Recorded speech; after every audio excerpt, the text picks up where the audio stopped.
Et pour la vue de haut, chers auditeurs, vous l'attendiez probablement, nous allons enfin parler de ce vote de confiance auquel souhaite se soumettre François Bayrou. Ça sera le 8 septembre prochain. Il l'a annoncé hier au milieu de son discours dans lequel il venait confirmer toutes les dispositions qu'il avait déjà annoncées début juillet concernant le budget. Alors, est-ce un coup de poker? Est-ce un suicide politique? On penche plutôt pour la seconde option.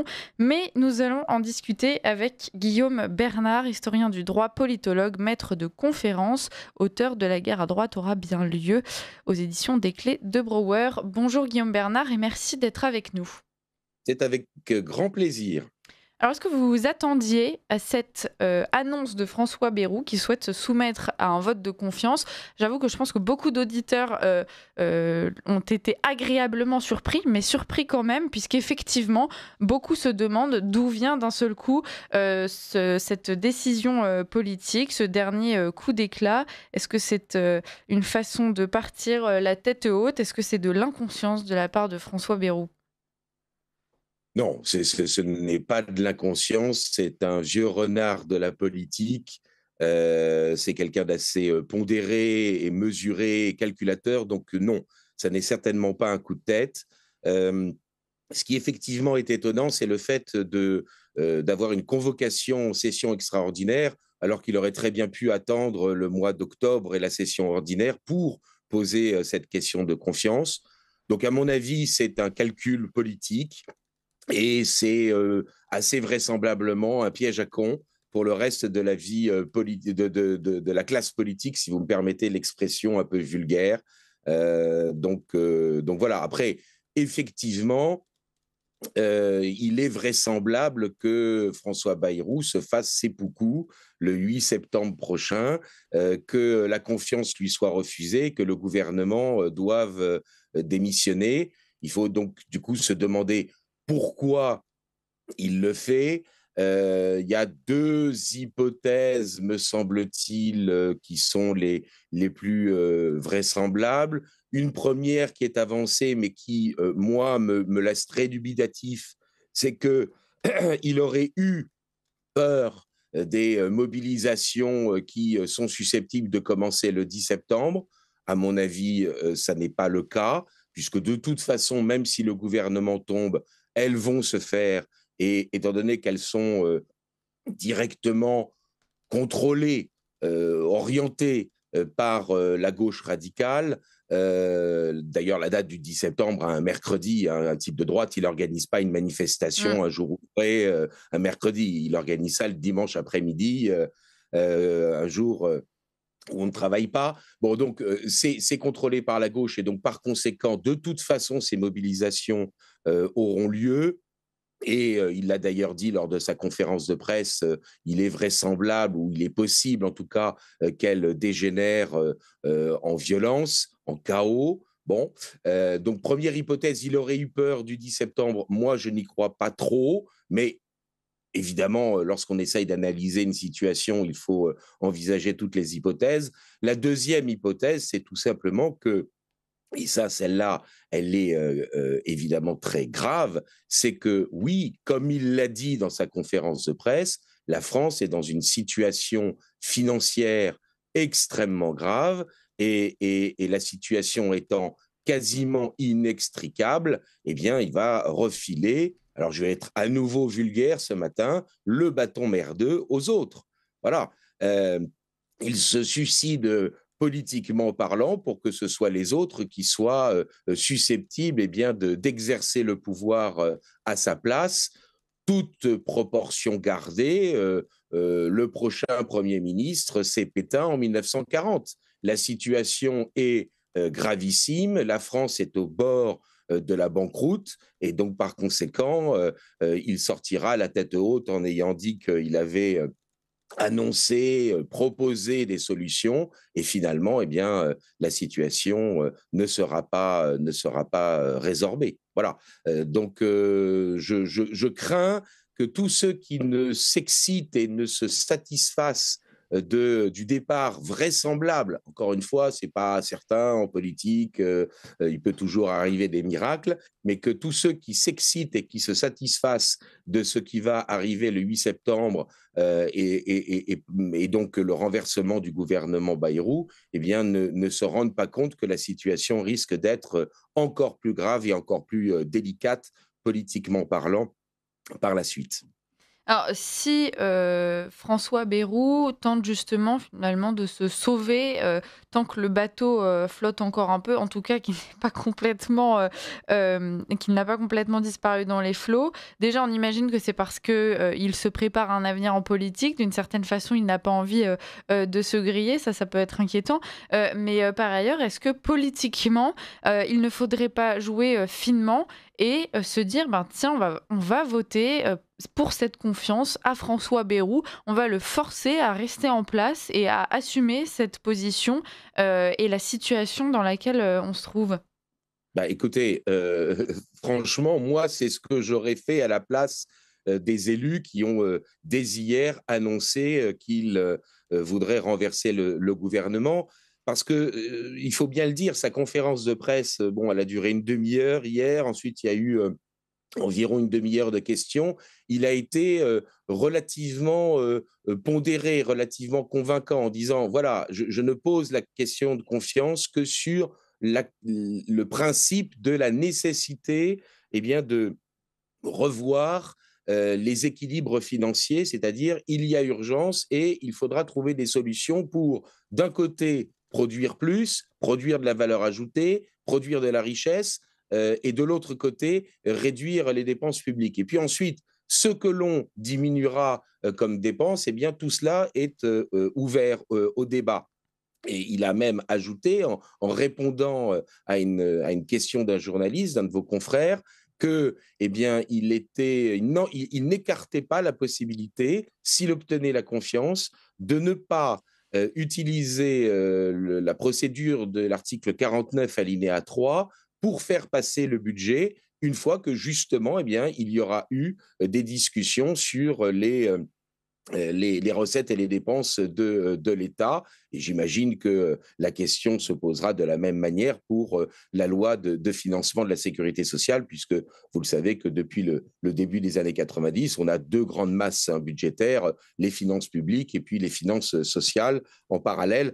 Auparavant, le budget de la sécurité sociale était géré par les partenaires sociaux, hein, c'est-à-dire le patronat et les syndicats de salariés. Et ce n'est que parce que la situation de la sécurité sociale était devenue gravissime dans les années 80 et au début des années 90 que le Parlement s'est emparé du vote de la loi de la loi de financement de la sécurité sociale, ce qui montre à quel point les partenaires sociaux, et en particulier le patronat, ne s'étaient pas révélés être des gestionnaires absolument hors pair. Bon, parenthèse terminée. Donc, il a évoqué la possibilité de ne pas utiliser le 49 alinéa 3 pour faire voter le budget de l'État et vraisemblablement la loi de financement de la sécurité sociale. Autrement dit, il a créé, moi je trouve, de manière extrêmement habile et intelligente, eh bien, les conditions pour que s'il est renversé, eh bien, le reste de la classe politique porte la responsabilité de eh bien, la situation financière que la France serait susceptible de connaître, gravissime, des taux d'intérêt pour emprunter qui augmenteraient énormément et donc un État qui est au bord évidemment de la banqueroute. Je vous rappelle quand même que François Fillon, il y a une quinzaine d'années, avait déjà dit une phrase à peu près du même style, ce qui lui avait valu c'est un tacle de la part de Nicolas Sarkozy parce que Fillon avait dit: «Je suis à la tête d'un État en faillite». Bon, c'est vrai que Fillon, Premier ministre, n'était pas à la tête de l'État. C'est ça lui avait valu le tacle de Sarkozy. Mais le constat était le même. Nous sommes dans une situation gravissime et ça, c'était avant la crise du Covid et les dépenses somptuaires d'Emmanuel Macron. Bon, donc, il a créé les conditions pour que la classe politique eh bien, ait apporté la responsabilité d'une aggravation encore d'une aggravation de la situation. Alors, il faut bien le dire, il a fait un constat qui est raisonnable, qui est réel. Il est vrai que son constat est imprécis et imparfait parce que et que son logiciel politique peut d'ailleurs l'empêcher de trouver des solutions qui pourraient permettre, je dirais, sauver la situation. Il n'évoque pas du tout la construction européenne, le fait qu'on ait l'euro et que l'on ne puisse pas dévaluer la monnaie nationale. Il n'évoque pas l'immigration. Il n'évoque pas la fraude sociale. Il a approuvé, semble-t-il, complètement la politique du covidisme. Donc, c'est vrai que c'est un homme politique qui a des failles et son analyse n'est pas complète. Mais pour autant, le constat qu'il a fait est parfaitement réel. Nous sommes dans une situation gravissime. Alors, j'ai perdu, pardonnez-moi, le cœur de votre question, mais en tout cas, ma réponse pour l'heure, et puis vous me reposerez la question si je n'ai pas été suffisamment précis, c'est il crée les conditions pour que les hommes politiques qui le renverseraient aient, eux, à porter la responsabilité d'une aggravation de la situation financière de la France. Et donc, c'est pour cela que je commençais cette émission avec cette expression vulgaire, ce vote de confiance du 8 septembre, c'est un piège à con. Mmh. Emmanuel Macron, de son côté, alors on le sait assez désintéressé, des Français et de ce qui leur arrive, puisque lui, ce qui l'intéresse, c'est l'Ukraine, même s'il se révèle malgré tout assez incompétent sur ce terrain-là. Emmanuel Macron ne pourrait-il pas profiter de cette situation? Il y a certains analystes qui estiment qu'avec l'arrivée donc de ces probables émeutes du 10 septembre, avec ce potentiel Premier ministre qui sera bientôt déchu, Emmanuel Macron, lui, pourrait expliquer que la France se trouve dans un état d'urgence et en profiter pour instaurer les conditions qui lui permettraient de rester un petit peu plus longtemps en place, en tout cas plus longtemps que ce que le droit lui permettrait initialement. Bon, alors évidemment, vous me demandez ce qu'il y a de plus difficile, c'est de faire de la prédiction. Or, je ne suis pas Dieu, je n'ai pas la préscience des événements. On vous Euh, réinvitera quand même, Guillaume Bernard. bon, merci beaucoup de votre indulgence. Bon, alors, on peut essayer effectivement de faire des scénarios. Alors, d'abord, et pardonnez-moi, je vais être un petit peu long, mais je vais répondre évidemment à votre question. La première des choses, c'est si le gouvernement tombe, il faut en nommer un autre. Et pour en nommer un autre, est-ce qu'on garde la même Assemblée nationale ou est-ce qu'il y a une dissolution? On n'en sait rien. A priori, Emmanuel Macron a dit qu'il ne ferait pas de dissolution de l'Assemblée nationale, même si elle est réclamée par certains partis politiques. Je vous rappelle que s'il y a dissolution, ce sera toujours le même mode de scrutin majoritaire à deux tours, avec la possibilité qu'il y ait des désistements et des barrages républicains. Suivez mon regard. Bon, Macron a annoncé, enfin, il l'avait annoncé et puis il l'a confirmé dans une interview à vos confrères de Paris Match la semaine dernière qu'il n'y aurait pas de dissolution. Cela étant dit, les promesses d'Emmanuel Macron, on sait ce qu'elles valent. Il avait annoncé il y a quelques mois que d'ici la fin 2025, les Français seraient interrogés par référendum. On ne voit pas le petit bout du nez d'un référendum d'ici décembre 2025. Donc, tout est possible, bien, y compris, pourquoi pas une dissolution, même si, pour ma part, je n'y crois pas trop. Ensuite, deuxième, effectivement, hypothèse, il y a un chaos organisé par la gauche radicale. Il est assumé, hein, d'ailleurs. Hein, alors, le terme qui est utilisé, c'est bordélisation. Bon, ce chaos est organisé et il se développe de manière telle que le bon fonctionnement des institutions soit mis en péril. Et là, effectivement, les conditions d'application de l'article 16 de la Constitution qui donne des pouvoirs dits exceptionnels au président de la République semblent réunis. C'est le chef de l'État qui décide seul. Alors, il doit consulter le Conseil constitutionnel, les présidents des assemblées qui pourront se réunir de plein droit pour discuter d'on ne sait quoi. Il doit consulter, mais il décide seul. Il peut effectivement le faire. Au bout d'un mois, le Conseil constitutionnel peut être saisi et il donne un avis sur eh bien, la légitimité à la prorogation de ces pouvoirs exceptionnels et il doit donner sa réponse dans les 60 jours. Bon, donc ça veut dire que grosso modo, on a, si le président de la République décide de les mettre en œuvre, un minimum de 3 mois d'article 16. Je vous rappelle que la seule fois où ils ont été appliqués, c'est par Charles de Gaulle en 1961, à la suite du putsch des généraux dans les départements d'Algérie, et que ces pouvoirs exceptionnels se sont appliqués de fin avril 61 jusqu'à fin septembre 1961. Ça veut dire, bon, 5-6 mois.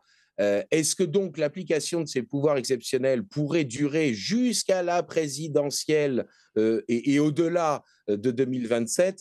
Ça me paraît quand même un peu long, donc, je doute que, je dirais, l'utilisation du désordre organisé par l'extrême gauche ne permette à Emmanuel Macron de rester au-delà de la date à laquelle, normalement, son mandat se termine. Voilà ce qui me paraît le plus raisonnable. Mais encore une fois, je n'ai pas de boule de cristal, je n'ai pas la pression des événements et donc Mmh. c'est très difficile évidemment de vous répondre. J'ajouterai un point qui me paraît extrêmement important, c'est le suivant, c'est que il faut quand même bien se rendre compte que nous sommes évidemment dans une crise de régime, pas simplement une crise de la représentation politique, pas simplement, je dirais, des difficultés financières. Nous sommes véritablement arrivés là dans une crise de régime et que il y a quasiment personne dans la classe politique, et en particulier pas à gauche, qui souhaite la fin du système. Quasiment personne ne remet en cause les principes du système actuel, le subjectivisme moral, l'indifférentisme culturel, le matérialisme économique. Simplement, nos oppositions, elles veulent eh bien, substituer des bénéficiaires actuels du système, elles veulent substituer d'autres bénéficiaires aux bénéficiaires actuels du système. Voilà. Eh bien, effectivement, il faudrait, comment dire, taxer les riches pour l'extrême gauche. Il faudrait réserver l'État-providence aux nationaux pour la droite nationale.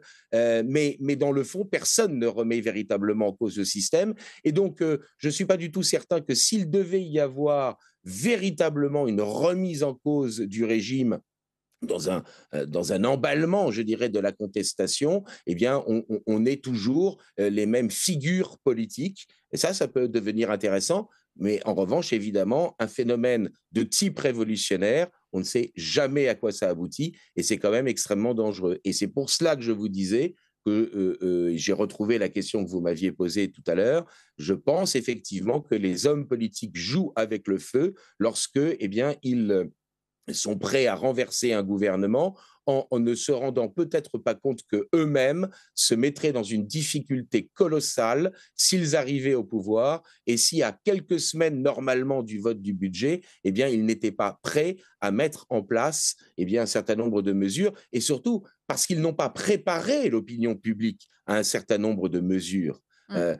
Il faut bien se rendre compte que nous avons, c'est malheureux à dire, parce qu'il y a beaucoup de Français qui se paupérisent et qui ne comprennent pas qu'en même temps, pour reprendre l'expression de Macron, à la fois ils se paupérisent et en même temps on vit au-dessus de nos moyens.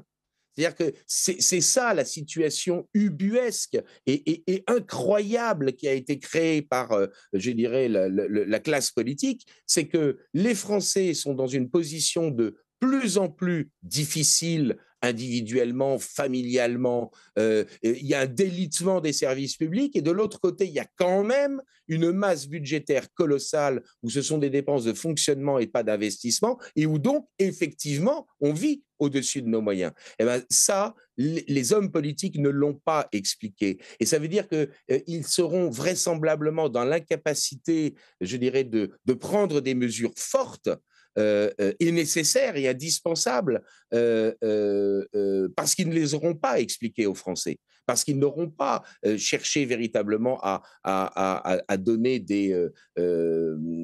oui, à donner une vision précise de la situation. On a un effacement de la production industrielle qui crée de la richesse, et de l'autre côté, on a 1 200 000 fonctionnaires dans la seule éducation nationale pour des résultats que l'on connaît, c'est-à-dire un effondrement du niveau d'instruction dans le pays.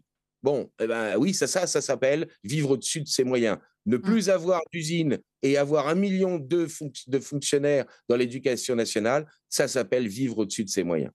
Alors effectivement, la droite n'a pas du tout préparé, les Français à tout ce qu'il faudrait faire et en fait à tous ces discours qu'il faudrait tenir en cas, donc de remaniement du gouvernement, voire de dissolution de l'Assemblée, nationale. Par ailleurs, la droite, même en son sein, n'a, à mon avis, pas pensé à la façon dont elle doit s'organiser, si jamais, dissolution, il y a. On a vu, tous les débats que ça a soulevé lors de ce dernier scénario avec cette question de l'union des droites. Vous êtes auteur d'ailleurs d'un ouvrage qui s'appelle La guerre à droite aura bien lieu. Est-ce qu'une fois de plus, cette dissolution ne sera pas l'occasion pour la droite de se déchirer devant les yeux assez atterrés des Français? Ben, je le crains. Alors, petite précision, moi j'ai toujours défendu l'unité de la droite et non pas l'union des Mm. droites. Alors vous allez me dire, c'est à peu près pareil. Oui et non, c'est-à-dire que je suis parfaitement conscient qu'il y a à droite du spectre politique des personnalités, des idées qui sont incompatibles. Véritablement, c'est la vie politique, l'espace politique est organisé ainsi par l'histoire.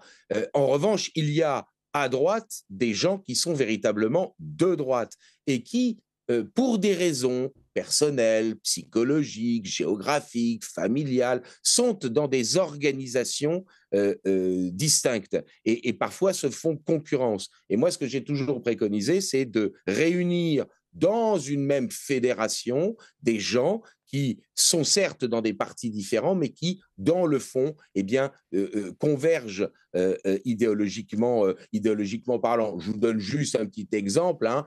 Vous avez eu les élections européennes il y a un peu plus d'un an et nous avons tous croisé des gens qui avaient de la sympathie pour Bardella, pour Marion Maréchal et pour François-Xavier Bellamy, et que leur fantasme, si vous me permettez l'usage du mot, c'était qu'il y ait ces trois personnes sur une même liste et Mm. non pas sur trois listes concurrentes. Alors que dans leur propre liste, eh bien, il y avait des gens que, eh bien, on n'avait pas forcément envie de soutenir. Je ne citerai évidemment aucun nom, c'est inutile de lancer des polémiques. Donc voilà, c'est ça l'unité de la droite. Or, je me rends compte, et on l'a vu pendant l'été, que, eh bien, même pour les municipales, où pourtant il faut quand même beaucoup de noms pour constituer les listes pour les élections municipales, eh bien, le RN se retrouve encore une fois dans une posture où il veut des ralliés et non pas des alliés, ou même avec le petit parti de Marion Maréchal qui avait rejoint Zemmour, puis qui avait quitté CNAFO. Bon, euh, je crois l'expression assez habile. Tout Bon, à fait. eh bien, même avec le petit parti, mais avec des militants hein, réels de Marion Maréchal, eh bien, ils ne sont pas prêts à faire des listes d'union. Bon, je crois que dans ce cas-là, dans les éventuelles élections législatives qu'on pourrait avoir fin septembre, début octobre, si jamais il y a une dissolution, eh bien, ben, il n'y aura pas de répartition des circonscriptions, il n'y aura vraisemblablement pas de modus vivendi. Bon, c'est extrêmement affolant parce que ça veut dire une nouvelle fois que les intérêts de boutique l'emportent sur, eh bien, à la fois l'opinion publique réelle qui souhaite incontestablement cette convergence et puis tout simplement l'intérêt du pays. Mm. Oui, et encore une fois, on a vu aussi ce que pouvait donner ce genre d'union, mais à gauche en revanche. Et une fois qu'il s'est agi de gouverner avec cette union, la partie s'est trouvée être beaucoup plus compliquée que vendue aux Français initialement. Oui, mais vous savez, je pense qu'il y a, à gauche des divergences, psychologiques peut-être plus grandes, qu'il n'y en a véritablement entre des gens qui sont de droite, hein. Encore une fois, des gens qui sont véritablement de droite. Je sais bien que le RN ne veut plus de ce, de cette explication, de ce clivage, mais c'est un instrument d'analyse du réel et je maintiens que même si le critère du clivage entre la droite et la gauche n'est plus le même aujourd'hui, c'est toujours un instrument d'analyse du réel, un des instruments d'analyse du réel. Vous savez, à gauche, et on le voit bien d'ailleurs dans le nouveau Front populaire, dans le NFP, il y a les quatre gauches que Jacques Julliard avait identifiées dans son ouvrage publié en 2012. Vous avez la gauche autoritaire, hein, celle qui est issue de Maximilien de Robespierre ou de Georges Clemenceau. Vous avez la gauche collectiviste, encore qu'elle est beaucoup moins collectiviste qu'elle n'a pu l'être avec le Parti communiste. Vous avez la gauche libertarienne, ou disons la gauche libérale, avec les Verts, qui prétendent avoir le monopole de l'écologie et qui promeuvent les idées woke. Et puis, vous avez comme coagulant de tout cela, eh bien, la gauche anarchiste qui veut utiliser les moyens comment dire, de bordélisation pour essayer d'enclencher la révolution. Donc, il y a au sein de la gauche différentes familles politiques qui trouvent un intérêt à s'allier pour faire un cartel électoral, mais qui peuvent avoir, je dirais, des divergences relativement profondes.